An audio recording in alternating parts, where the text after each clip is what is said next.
Today, we're going to look at some of the improvements we've made to the greenBOX Nxt Block number 5. The industrial power supply now mounts directly on a DIN rail. That makes it very simple to install or remove.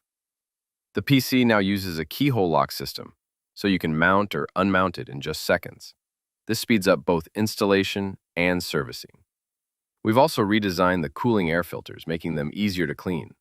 Here's the inlet filter. And the outlet filter up top is just as easy to remove and clean. The interface board is now mounted with 4 screws, so it can be removed quickly whenever needed. For wiring, there's a new lever-style connector for the 24-volt DC power supply.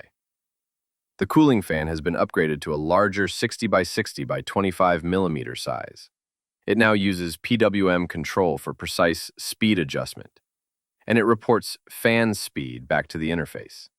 There are even 2 fan outputs for larger enclosures, like the greenBOX Max or the greenBOX Master.